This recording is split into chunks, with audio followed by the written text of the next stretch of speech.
tingnan mo ko. Bembang, halika nga rin. Hi, sure.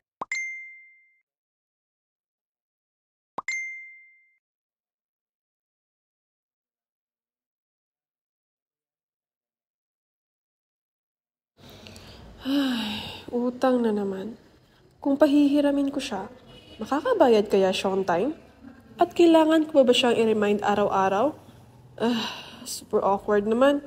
Tsaka best friend ko siya. What if ma-friendship over kami dahil lang sa utang? Ay, nako.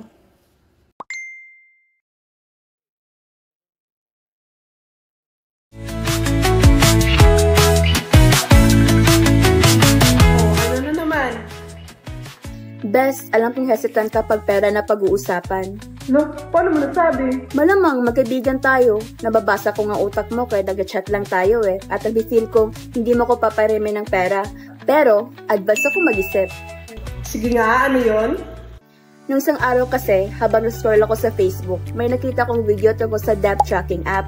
Janji ko yung name, kaya naisip ko, why not gamitin natin to para mabigyan ka ng assurance?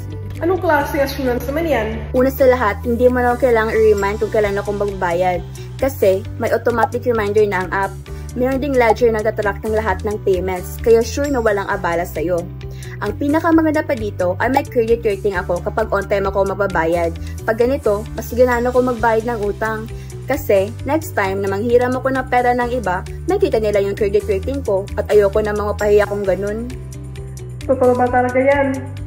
Oo naman. Wait, isend ko yung video sa'yo. Panuurin mo.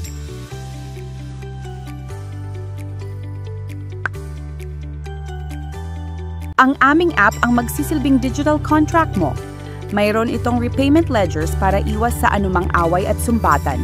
Magpapadala din ito ng auto-reminders sa mga nangungutang sa'yo. Ang maganda pa nito, makakakuha ang may utang sa'yo ng credit rating base sa kaniyang on-time na pagbabayad. Kaya, ano pang hinihintay mo? I-install na ang Janji-ku para suri kang walang deadma pagdating sa utang. So, what do you think? Legit nga siya. Sige, pahihiramin na kita ng pera. Yes! Thank you, Bes. Promise, magbabayad ako on time para makakuha ako ng magandang credit rating. Sige, aasahan ko yan ah. Oo naman. Bye, Bes! Bye! Yes!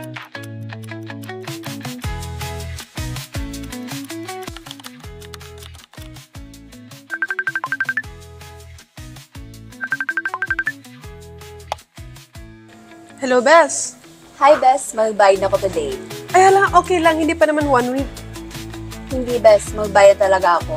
Nahiya na kasi ako sa sunod-sunod notice na receive ko sa Janji ko. Pero in fairness, walang mitis ang pa-remind ng app. Tama nga talaga ang desisyon ko na gamitin ng Janji ko. Oo nga eh. By the way, thank you pala sa pag-recommend. Gagamitin ko talaga to ang sobra. You're welcome, Bes. Basta pagdating sa pag-attract ng utang, wala nang usap-usap. Janji ko agad. So, yun lang. Bye! Uy, hep. Anong bye? May nakakalimutan ka ata. Ah, okay. Magbayad na ako. Wait, sisend ko sa'yo.